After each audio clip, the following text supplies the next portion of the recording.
Welcome to NBA Today. I'm Malika Andrews. What a weekend it was for Steph Curry. And we have such a treat today. What better way to start our show than bringing in the man himself? Steph, as always, thank you for spending some time with us here on NBA Today. No problem at all. I didn't think it'd be with a golf highlight, though. That's cool. I mean, I feel like we have to start right then and there, right? Because a hole-in-one, a walk-off eagle putt to win the American Century Championship. Let's start. The hole-in-one is on Saturday, right? Where does that rank in terms of all-time shots that you've made? Because you've made some pretty incredible ones. Well, it was number one for about 24 hours, and then I had to top it with the walk-off putt to win the tournament, which anybody who knows me know how passionate I am about the game of golf, and that tournament provides a great environment for competition and fun and energy and trying to grow the game, get more people, involved with it. But like that shot hole-in-ones there's a little luck involved. I hit a great shot, and then my celebration was all about just how crazy a moment it was for sure. A little bit of luck, a little bit of skill, but the entire sports world was talking about it. You had LeBron James tweeting about it. You had Patrick Mahomes tweeting about it. How did it feel to have that be about your golf game, not your basketball game? It was crazy because, like I said, it's cool to know there's so many newcomers to the game of golf. Like even in the league, there's so many guys that are talking about it, especially in the off season, how they are getting out on the course in their free time and all that. So to have a golf highlight that got people talking about it, it was special for sure. So I'm hoping more people get clubs in their hands and get out there and play because it's just that much fun. I would need a whole lot of practice. Is there any teammate that you would let caddy for you?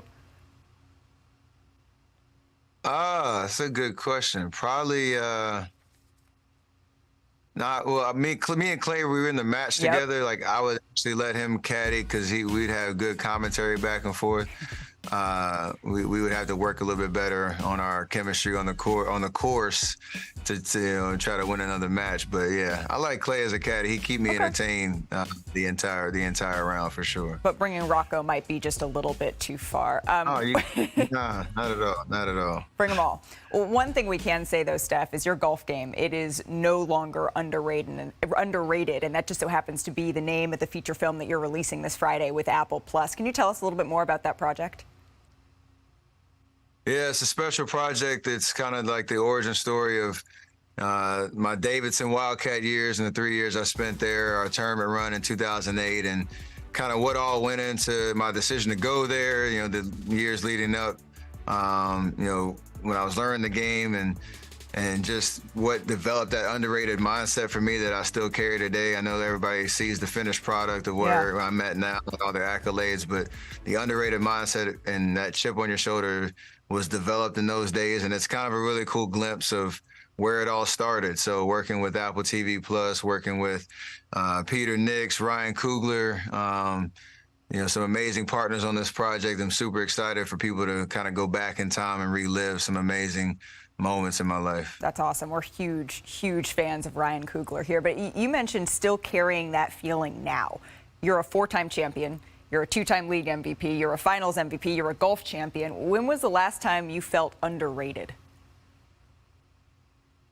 It might not make sense, but I still do. Like when you watch the film, you'll kind of understand the failures and successes that went along my journey, like the work ethic that I had to put in because I wasn't as physically gifted as your counterparts that are getting recruited at the highest level.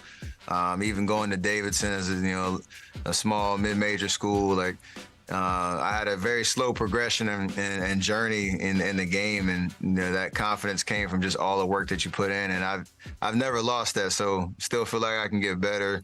As crazy as it might sound, and still feel like that underrated mindset fuels you, even though it's under a little bit different terms 15 years into the league.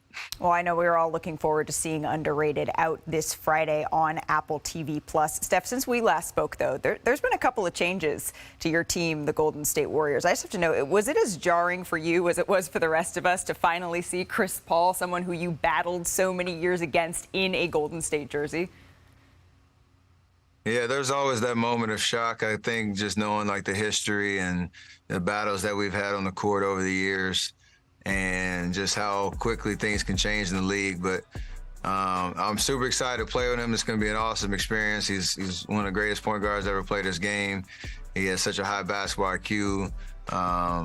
He elevates teams that he's been on his entire career. So there's a lot to figure out, and we all can acknowledge, like, trying to make sure all the pieces, that they fit and work and find our rhythm as the season gets going. But I know we're all committed to winning. I know we're all trying to, make the most of this season and try to take another step. And we all, if we all keep that same energy, things should, work out for us. It's a Rubik's Cube. You have to get all the sides, all the pieces of the puzzle to fit, as you said. One other thing that happened, Draymond Green, of course, he opted out. And then one of the first deals we saw in free agency was him signing a 4-year deal to stay in Golden State. Did you even let it go through your mind? Oh, wait, is this going to be it? Oh, okay, phew, fake out, we're good. Throughout the whole process, there's obviously updates and, rumors and, the two sides trying to figure it out, because we obviously wanted to keep our core together to make another run. You do not, wonder, you don't ever want to put yourself in the reality of that, us not playing together. But, I'm glad he's back. I'm glad that we can kind of keep the band together. I'm glad that we have an opportunity to try to, again, make another legit run at trying to win in a championship. And he's a huge part of what we do. He always has been. And, obviously excited to go back to war with it. We got to spend a little bit of time, Richard and I did, in Las Vegas with your head coach, Steve Kerr, for the in-season tournament announcement. I haven't gotten a chance to hear your thoughts on that yet. I know he's a fan. What do you think?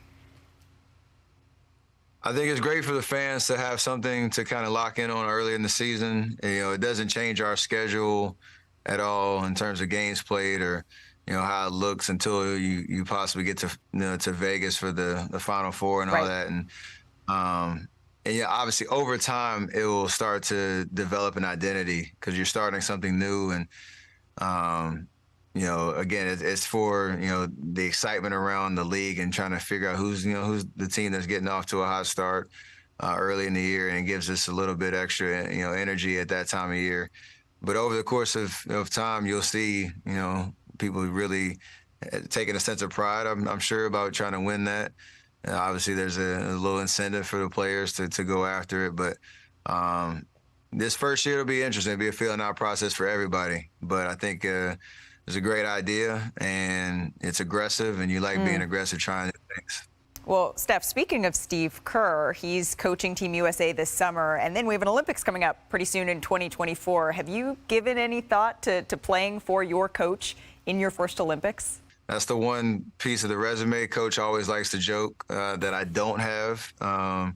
So he's already kind of recruiting for next season or next summer. But rooting the guys on in the World Championships this year, the World Cup, I know they're going to represent the USA well and take home gold. I have no idea what next summer looks like, and it obviously is an extra bonus that Coach Kerr's leading that charge. And I'd love to play for him any day of the week. So we'll see how it goes come summer 24. Let's finish here, Steph. A little bit of, well, it has to be Disney appropriate. Would you rather? All right.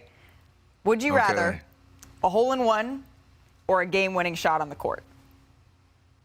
Game-winning shot on the court for sure. I can only say that because I already have a hole-in-one now. See, there you go. A look-away shot or a look-away putt?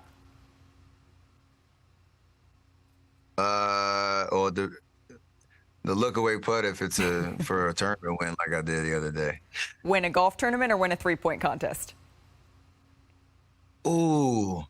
Well, now I got to go after Sabrina's record. So I got something to shoot for now that she went crazy with the 37 points in their All-Star weekend. So I guess we got to settle that one for sure. Who's the better three-point competition shooter? She did challenge you. All right, last one. Night-night or shimmy celebration?